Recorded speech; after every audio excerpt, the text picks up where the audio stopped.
جناب مہمان خصوصی صدر محترم واراکین جامعہ ریاض الجنہ للبنات و پرنسپل جناب قاری سفیان صاحب و اساتذہ کرام اور میرے عزیز بھائی اور بہنوں، السلام علیکم ورحمۃ اللہ وبرکاتہ۔ سارے جہاں سے اچھا ہندوستاں ہمارا، سارے جہاں سے اچھا ہندوستاں ہمارا، ہم بلبلے ہیں اس کی یہ گلستاں ہمارا۔ 15 اگست کی تاریخ ہندوستان کے روشن باغ کا وہ درخت زندہ ستارہ ہے جسے ہندوستانی عوام تا قیامت فراموش نہیں کر سکتی۔ یہ وہ دن ہے جسے وجود میں لانے کے لیے نہ جانے کتنے نو نہادوں نے اپنا وجود مٹی میں ملا دیا۔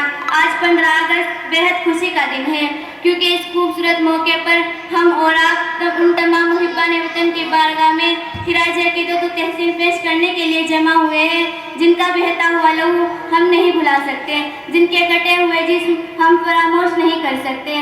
ہزاروں پھول سے چہرے جھلس کر خاک ہوئے، ہزاروں پھول سے چہرے جھلس کر خاک ہوئے، بھری بہار میں اس طرح اپنا باغ جلا۔ ملا نہیں ہے عرض ہند ہمیں تحفے میں، ملا نہیں ہے عرض ہند ہمیں تحفے میں، جو لاکھوں دیپ بجھے تو ایک چراغ جلا۔ در حقیقت آزادی انسان کا پیدائشی حق ہے اور عظیم نعمت بھی، مگر آزادی کا مفہوم وضاحت طلب ہے۔ آزادی کا مطلب اقتدار کی پابندی اور ہدایات کی ناقدری کرنا نہیں، بلکہ آزادی نام ہے ناجائز اور غیر ضروری پابندیوں سے چھٹکارا پانے کا۔ یہ آزادی کا 80واں سال، گاندھی و نہرو کی بے مثال قیادت، بہادر شاہ ظفر کا نظریہ، علامہ فضل حق خیر آبادی کی صلاحیت اور ٹیپو سلطان کی دلیری کو خراج عقیدت پیش کرتی ہے اور ہم سے اس عہد کی تصدیق چاہتی ہے جس کا کام مجاہدین آزادی نے دیکھا تھا۔ اور اب ہم اپنی تصفی کے لیے یہ بھی کہہ سکتے ہیں کہ ہمارا ملک تعلیمی میدان میں ٹیکنالوجی کی دنیا میں آسمانوں کی بلندیوں سے بات کر رہا ہے۔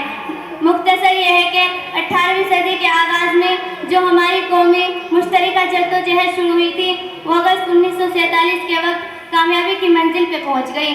آج وہ غلامی 7 سمندر پار چلی گئی اور یہ ملک برطانوی سامراج سے آزاد ہے، اور ہمارے ملک کو دنیا میں سب سے بڑی جمہوری ہونے کا شرف حاصل ہے۔ لہٰذا ہم تمام ہندوستانیوں کا فرض ہے کہ اپنے ملک کی حفاظت کریں اور دنیا کی عظیم بلندیوں پر پہنچانے کی ہر ممکن سے ممکن کوشش کریں۔